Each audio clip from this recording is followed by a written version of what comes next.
Saya mencatat beberapa hal terkait dengan isu demokrasi, ya, pemerintahan dan juga tadi tentang pemerataan pertumbuhan dan juga solusi mengenai sektor dan kawasan. Pertama, kita mau pemilu Februari 2024. Mas Anies dan Gus Imin, pemilu ini untuk apa? Untuk siapa? Pertanyaan saya itu. Karena ini terkait langsung dengan demokrasi. Dan ternyata implikasi dampaknya itu sungguh sangat luar biasa terhadap pemerintahan kita.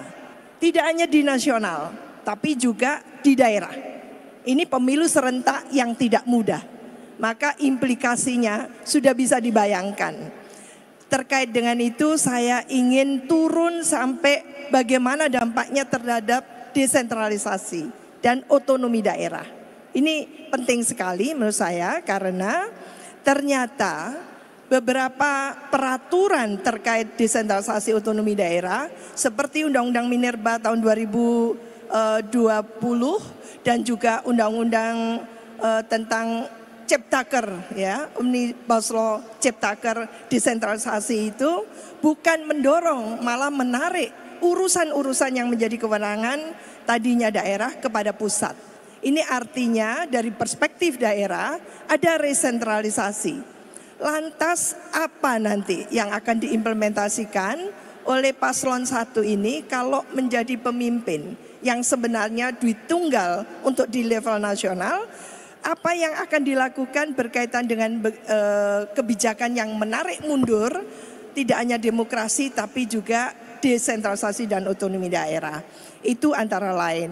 Membangun Indonesia tidak cukup membangun daerah, tapi harus turun sampai desa.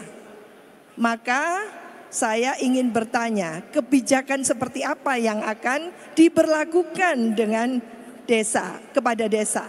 Kita tahu sekarang ini punya undang-undang desa dan juga dana-dana itu sudah ke desa. Tapi apa yang disampaikan oleh Kemendes patut kita catat dari jumlah 75.000 desa yang mandiri secara indeks mandirinya itu baru di tataran kecil sekali, tidak sampai 5%. Lah ini tentunya menjadi pekerjaan rumah bagi pasangan Amin gitu ya. Apa yang akan dilakukan dengan itu? Termasuk bagaimana membangun daerah perbatasan. Ini penting ya, karena daerah perbatasan itu candra di muka kita. Dan kita tahu dengan semua keterbatasan di daerah perbatasan itu, di sana yang namanya tentu gitu ya, pembangunan yang belum maju itu masih sangat mendominasi. Lah ini yang tentunya juga penting direspon karena tadi itu saya senang ada kebijakan sektor dan kawasan dan wabil khusus sebelum saya selesai tentang perempuan. Di depan kita perempuan duduknya lebih banyak daripada laki-laki. Maka kebijakan tentang tentu peluang perempuan ke depan di ranah publik gitu ya. Sehingga baik di legislatif, yudikatif, eksekutif ya, di ranah politik gitu, perempuan tidak lagi didiskriminasi. Apa kebijakan yang penting itu? Terima kasih. Wassalamualaikum warahmatullahi wabarakatuh. Waalaikumsalam warahmatullahi wabarakatuh. Monggo, Mas. Makasih Prof Wiwi. Tanyanya sama jawabnya durasinya sama. Tanyanya banyak betul Prof Wiwi. Nanti kita bagi-bagi. Nomor 1, pemilu untuk siapa? Begini, kita bangsa ini menjalani sebuah perjalanan. Tujuannya meraih Indonesia yang adil makmur. Setiap 5 tahun sekali kita berhenti, menengok ke belakang, menengok ke depan. Apakah kita masih bergerak di arah yang sama? Pemilu adalah menentukan arah. Apakah Indonesia akan terus bergerak ke arah yang sesuai tujuan awal bernegara atau tidak? Jadi tujuannya adalah jeda tiap 5 tahun. Seperti kalau kita camping itu, pengembaraan di hutan, maka setiap 2 jam sekali berhenti, lihat titik azimut, masih selurus nggak kita dengan tujuan. Inilah tujuan kalau menurut hemat kami, supaya seluruh bangsa ini bisa nantinya merasakan keadilan dan kemakmuran sebagaimana yang dirasakan itu lewat kebijakan. Nomor 1. Yang kedua soal resentralisasi. Saya setuju Prof. Wiwi. Ketika daerah tidak melaksanakan yang seharusnya, solusinya adalah dengan diberikan ukuran-ukuran penilaian insentif disinsentif. Bukan masalahnya diambil alih oleh pusat. Begitu masalah diambil oleh pusat, masalahnya bukan selesai, tambah masalah baru lagi. Karena pusat tidak akan mungkin bisa menghandle urusan yang ada di seluruh wilayah Indonesia. Itulah tujuan otonomi daerah. Jadi kami melihat tadi, coba lihat, kenapa urusan stunting yang bermasalah nggak ditarik ke pusat? Kenapa urusan pendidikan yang bermasalah nggak tarik ke pusat? Tapi yang ditarik ke pusat apa? Tambang ditarik ke pusat. Kemudian semua urusan-urusan yang punya manfaat tarik itu ke pusat. Dan daerah malah kehilangan pajak dari situ. Jadi sesungguhnya menurut kami, tetap pertahankan desentralisasi, pertahankan otonomi daerah. Tapi dari pusat diberikan petunjuk guideline ukuran. Yang harus dikerjakan apa, ukurannya apa, bila gagal disinsentifnya apa, bila berhasil insentifnya apa, lalu dilakukan penilaian secara terbuka sehingga otonominya dihormati tapi kinerjanya dinilai. Hari ini kinerja nggak pernah dinilai Bapak Ibu sekalian. Saya sebagai gubernur nggak dikasih catatan kesehatan apa, pendidikan apa, investasi apa, nggak dapat penilaian itu. Sehingga kami nggak punya penilaian objektif atas apa yang kami kerjakan. Nah, kami melihat bukan resentralisasi, tapi melakukan manajemen pemerintahan dengan otonomi daerah dan ukuran yang benar. Itu menurut hemat kami harus kita lakukan. Gus yang Monggo, Gus Muhaimin. Perempuan dulu sekarang. Nah, terkait dengan perempuan, nanti yang desa Gus Imin akan jelaskan lebih jauh. Terkait dengan perempuan, menurut hemat kami begini Bapak sekalian. Satu, bahwa tidak ada keraguan dalam pandangan. Perempuan adalah tiang bangsa dan perempuan adalah penentu di dalam mulai keluarga, pendidikan kita semua, sampai ketika kita bicara perubahan, maka barangkali salah satu pendorong paling utama perubahan adalah justru kaum perempuan khususnya. Nah, dan job description ibu rumah tangga itu lebih rumit daripada job description CEO manapun. Pasti, jauh lebih rumit itu. Nah, kami melihat perlu ada meneruskan kebijakan kesetaraan.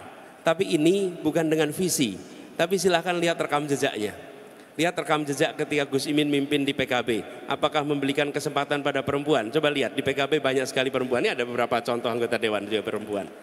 Satu. Yang kedua, saya pernah mengalami, Prof. Wiwi, ketika kami mimpin kampus, 4 dari 5 direktur adalah perempuan. Dan ketika mimpin ngadepin COVID kemarin di Jakarta, bisa dibilang semua yang memimpin urusan COVID itu justru pemimpin perempuan. Dari dinas kesehatan, asistennya, semua adalah perempuan. Kami artinya apa? Mau melihat apa yang dikerjakan besok terkait dengan posisi bagi perempuan, lihatlah apa yang sudah dikerjakan di masa lalu tentang posisi bagi perempuan. Karena itu menjadi prediktor untuk itu. Soal desa, mohon Mas Gus Imin untuk komentar. Izin Pak Moderator, ada yang tertinggal berkaitan dengan yang dijelaskan Mas Anies tentang IKN. Karena otonomi daerah itu terkait. Kalau otonomi daerah tidak prospektif, apakah IKN itu prospektif untuk Indonesia? Jawab desa dulu ya, baru IKN, Bu. Silakan, monggo, Gus Imin. Terima kasih, Prof. Dulu awal reformasi, kita merubah seluruh strategi pembangunan yang sentralistik, kemudian memunculkan otonomi daerah menjadi salah satu cara baru di dalam pembangunan. Nah, bahkan kita membentuk Kementerian Otonomi Daerah. Pada perkembangannya mengalami percepatan kemajuan, tetapi pada akhirnya dievaluasi karena ada berbagai titik lemah, yaitu yang disebut sebagai korupsi di tingkat tengah. Waktu itu isu yang muncul, kantor bupati kadang-kadang lebih mewah daripada kantor-kantor lainnya gara-gara anggaran itu. Kemudian kita punya evaluasi lanjutan, salah satu yang paling fundamental atau fenomenal gitulah adalah Undang-Undang Pembangunan Desa. Undang-undang ini dibuat dalam kerangka agar menyeimbangkan pelaku pembangunan yang sentralistik. Gak apa-apa, tambah dikit ya? Tambah dikit boleh ya? Ya, soal IKN tadi. Ini karena ada timernya itu ngomong jadi sangat cepet-cepetan ini. Nggak apa-apa, sekaligus latihan nanti ngadepi di KPU nanti kira-kira gitu. Nah, kemudian dievaluasi melalui pembangunan otonomi daerah, melalui pembangunan desa sebagai bukan sekedar kewenangan dan distribusi kerja, tetapi lebih besar dari itu adalah bagaimana ada anggaran yang langsung bisa dirasakan dan digunakan sesuai kebutuhan mendesak di tingkat desa. Anggaran yang digunakan lambat laun berkembang dan tumbuh terus meningkat. Awalnya banyak yang ragu karena apakah kepala desa mampu menggunakan dana desa, apakah tidak terjadi korupsi.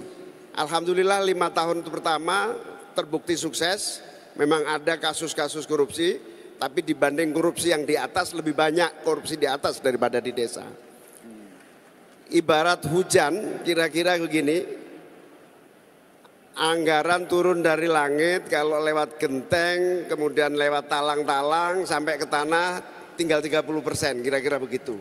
Terserap genteng, terserap talang.